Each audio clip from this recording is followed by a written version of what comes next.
Okay, where do we start? Where we start is the trigger. The most important thing about a pistol suitable for target shooting is the trigger. Now, if I bring this up here a bit, there we are, you can see it at least in sort of profile. The trigger here is adjustable in so many ways you wouldn't believe it. This central column, the central pillar here, moves up and down on its shaft if you want to make the trigger lower or higher. Frankly, I don't think anybody would really need to do that. But one of the other things it can do is there's a little nut at the top there. They give you a spanner. They give you a spanner for that nut. You loosen it and it means you can twist the trigger this way and that way. Now, because I'm left-handed, I've got the trigger offset by quite a large amount. I don't know if you can see that. That is actually not straight in the gun, it's actually bent off to one side. That's so that when I put my finger on the trigger, like so, the pad of my finger is actually flat onto the trigger blade. Are you with me? So that makes it a much more positive contact.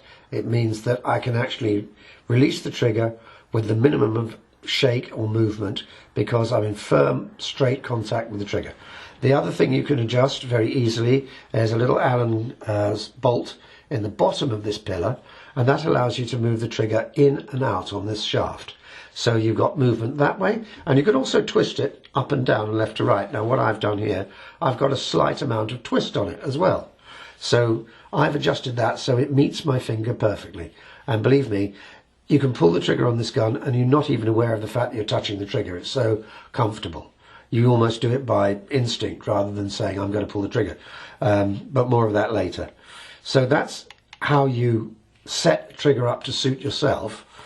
The other part of it, of course, is to do with the trigger pull in terms of its travel, whether it's single stage or double stage, and also what the let-off pressure is.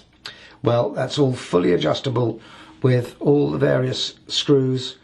I won't explain the function of each one. It's all very well explained in the instruction manual, how to set this up, how to make sure that the release point is exactly where you want it. Don't forget that for competition use, your trigger has to be set to a certain poundage, no less than a certain figure. I can't remember it off the top of my head. So you can set the gun up very precisely using the controls that you have here for the amount of sear engagement, the distance of travel before the sear actually trips, and the pressure as well.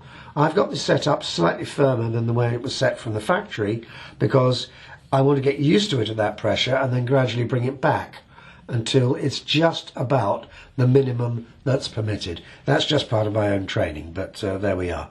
Did I mention the anatomical grip, whether it's left-handed or right-handed? It's got a fully adjustable palm shelf that moves up and down, which is very nice. It makes the gun very comfortable.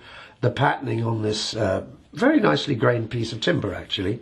I don't know what sort of wood it is. It might be walnut, but it's actually a very nice, very attractive piece. And it's got stippling, which I think is the fashion nowadays, all over it. It would be very easy to customize this if I wanted to actually reduce the amount of palm swell there is here, etc., etc. I could easily do that with a Dremel tool, and it would still look good. It wouldn't look like somebody's attacked it with a hacksaw. It would actually, if I just Dremeled it down, I reckon I could copy that pattern quite easily and adjust the amount of grip. Now, the most important thing on a target pistol are the sights. Well, this one doesn't disappoint at all. I'm going to bring it up here and I'm going to switch the camera onto automatic focus. So hopefully it's going to pick this up. Okay, it's also wobbling like hell. There we go. Sorry. Right, what have we got? Well, the rear sight unit is great. We start at the back here. I'm going to tilt it around until eventually I can find a place where you can see it clearly. Here we are. Okay, now we can see what we're talking about.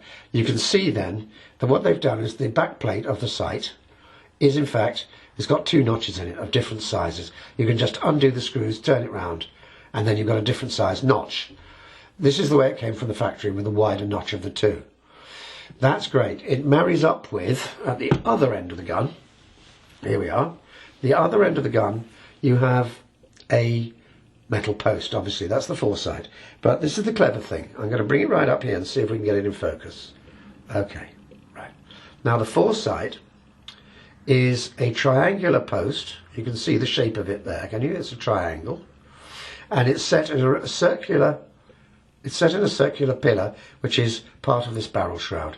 On the very front of the gun, there is a very, very tiny Allen key hole there. If you undo that with one of the screw head, the Allen keys provided, it allows you to rotate the front sight pillar round to one of 3 positions, each one of which gives you a different width foresight. So you've got a choice of 2 different back sight widths, and 3 different foresight widths, which is amazing. I've very rarely seen a pistol that's that thoughtful in the way that it's been designed. So there must be a setting there for everybody. The rear sight adjustments are by these 2 turrets here. Turret there, turret there.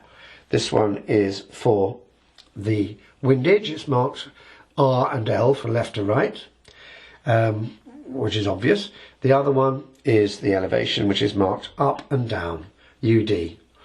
Now, the actual the distances between the detents are quite long. I was quite surprised by it, but in fact, one click will move your aim point about a 1/16th to an 1/8 of an inch actually on a 10-metre target. It's very, very close tolerances indeed, and it's a magnificent piece of work, this rear sight, just on its own. It's absolutely great.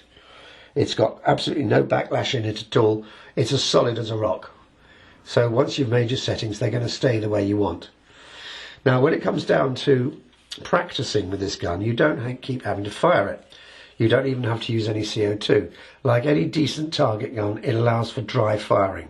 Well, how do you do that? Well, you see this knob here. This is the knob that you use for cocking the gun. This is what sets the spring valve into the firing position. You push it forward, you hear it click. Now there's this rather clever hook. If I push the hook up and pull the trigger, it clicks, but it doesn't go off because it's caught this before it can actually go and contact the gas valve. So I can then recock it and practice my trigger pull as much as I like. And I'm not using any gas at all. I'm not having to fire the gun. And in fact, it works beautifully as a safety catch as well. So if you needed such a thing on a target gun, but anyway, there it is. Now, the loading procedure for the gun is you drop a pellet in here, right? And it's fed into the back of the barrel, into the chamber, if you like, by this bolt action. It's against a spring, as you can see, it comes back by itself. The way it works is exactly as a bolt action should. Push it forward, the pellet is now seated, rotate it down, it stays where it is. And then at that point you would cock the gun, pull this thing forward, then if that was out of the way, then the gun would be live and ready to fire. If you want to put it back on safe, just put that hook back there. I would tend to open the bolt anyway, as well, just as an extra safety measure if you had, for some reason, to wait in the course of a competition if something had gone wrong and you needed to wait with your gun loaded. If you have to wait for a longer time, then the thing to do is to uncock it by opening the hook, taking up the strain, pulling the trigger and letting it go back gently, and there it just sits there and it's perfectly inert. Nothing's going to happen to it. Right, the next part of the discussion of this rather magnificent target pistol at a very, very low price point is to take it outside, put it in the machine rest and fire some groups from it into a 10-metre target and see exactly what size group we get.